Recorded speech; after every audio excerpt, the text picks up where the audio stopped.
Donc là, on est devant un appareil qui a été construit par la Sopema. Oui. Vous appelez ça un localisateur, c'est ça? Oui. Enfin, vous ne faites un désherbage chimique que sur le rang de betterave. Exactement. Donc, avec ce localisateur Sopema de 24 mètres 30. C'est ça. C'est-à-dire combien de rangs?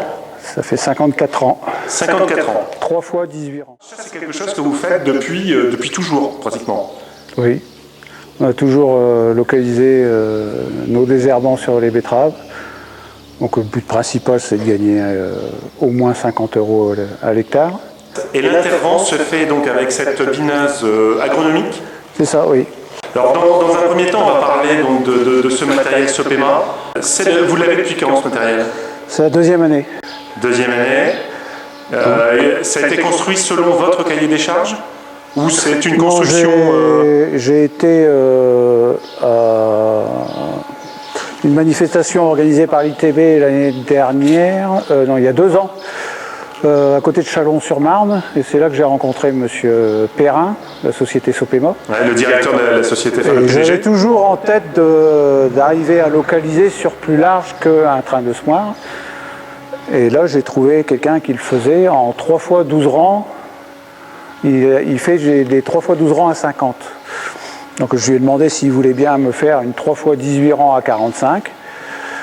Il a étudié le problème et on est parti là-dessus. Oui, parce que vous semez vos betteraves à 45, parce que vous me disiez, j'arrache des betteraves pour un voisin qui lui sème à 45, voilà. Donc moi je reste à 45. Pour le moment, oui. De toute façon, maintenant que j'ai acheté ce localisateur-là, je ne peux plus changer, parce que 3 fois 18 rangs à 50, c'est pas encore au point, il n'y a personne qui l'a fait. D'accord. Il faut encore attendre, apparemment, il y a du monde qui va s'y mettre, je pense. Donc je localisais déjà en 18 rangs à 45, donc on utilisait des double G, 2 G par rang, avec des buses, albuses à haute pression. Le problème, c'est que nos G étaient très petits, donc ça se bouge très facilement. Donc là, on est parti sur un mono G, en G pinceau. Alors c'est une XR 60 degrés, c'est ça? Oui, petite jet, oui. Oui, c'est une petite jet XR 60 degrés. Alors pourquoi 60 degrés? Alors, au départ, il y avait des 110 degrés dessus. On a mis des 80 parce qu'on en trouve facilement. Et puis après, j'ai commandé des 60 degrés qu'il a fallu attendre un peu pour les avoir, pour pouvoir augmenter la hauteur de la rampe par rapport au sol, pour ne pas rencontrer d'obstacles. Si jamais vous avez un caillou qui traîne, il tape dans le jet, donc le jet est cassé. Donc c'est pour ça qu'il fallait arriver à monter un peu plus. Donc là, on est à combien? 20 cm, la rampe elle a une 20 cm environ? Le jet est à 20 cm du sol. Le jet est à 20 cm? Est à 20 cm du sol, il pulvérise environ 20 cm de large. D'accord. Avec une concentration correcte sur 15 cm. D'accord. Donc après, il y a 2 cm et demi de chaque côté. Et qui sont mouillés, mais on a du mal à savoir exactement la quantité. Donc il y a 3 fois 18 rangs. Chaque rampe est guidée par une roue avec un profil en V. Là. Comme on peut voir ici. Ouais.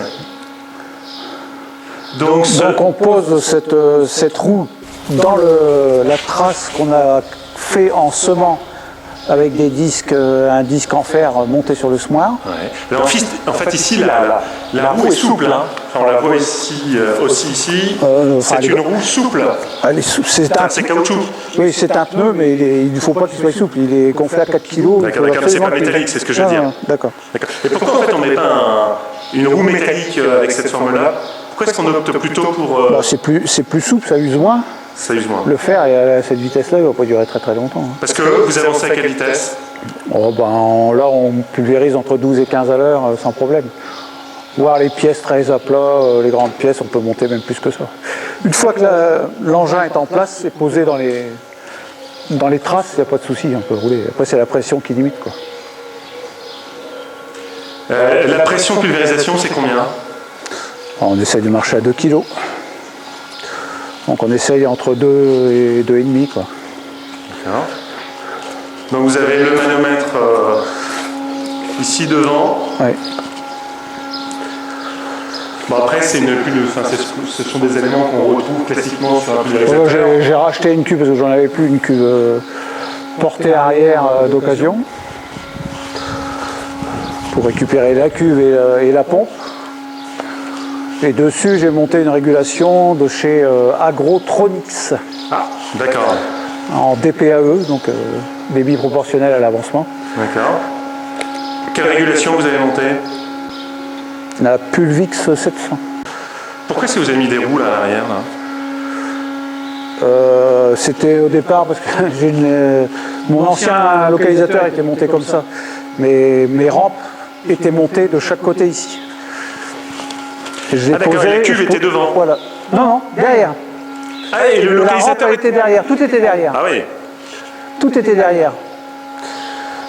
Et les roues donc servaient pour avoir une hauteur de rampe constante. On posait les roues par terre. D'accord, donc aujourd'hui ça ne sert plus. Ça ne sert plus vraiment quoi. D'accord. Et vous avez une cuve. Ici sont manuelles. Hein. Oui, le dépliage est manuel. Ouais. Sur les extensions. Et celle du centre aussi. Les deux côtés sont manuels. D'accord. Et ici c'est un double télescope. Double télescope, donc hydraulique. Oui. C'est quelque chose qui vaut combien, un localisateur comme ça? Actuellement, je crois que la société Sopema le vend 30 000 €. 30 000 € donc pour un... Uniquement la rampe. Hein. Vous avez la rampe, léger, tout ce que vous voyez à l'avant du tracteur. Ouais. Voilà. Et après la régulation? Après il y a la régulation, le pulvé. Ça peut aller jusque... moi ça m'a coûté 7 000 €. Et donc là vous avez une autonomie de combien quand vous partez avec votre pulvé comme ça?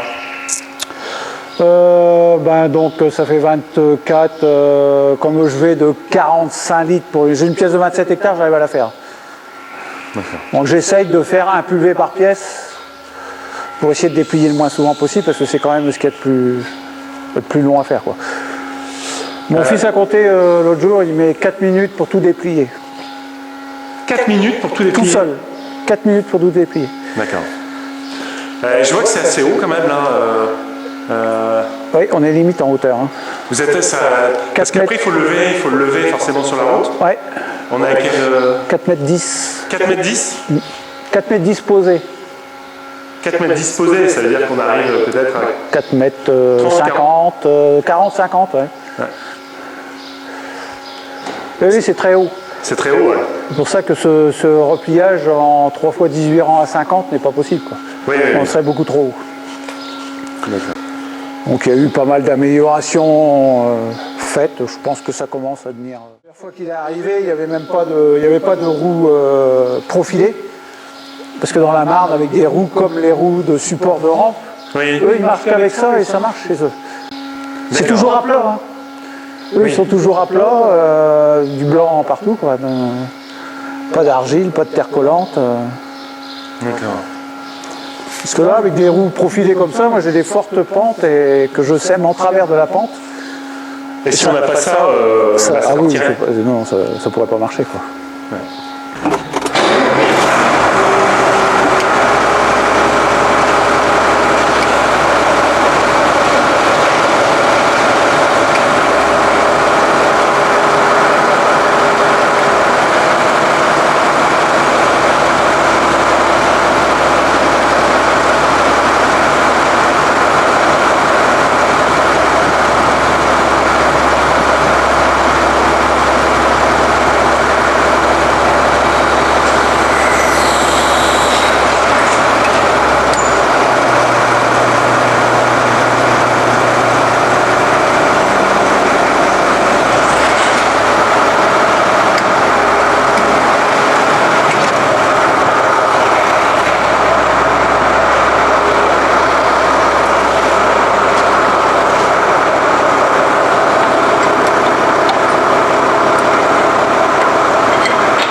suis dans les normes et tout.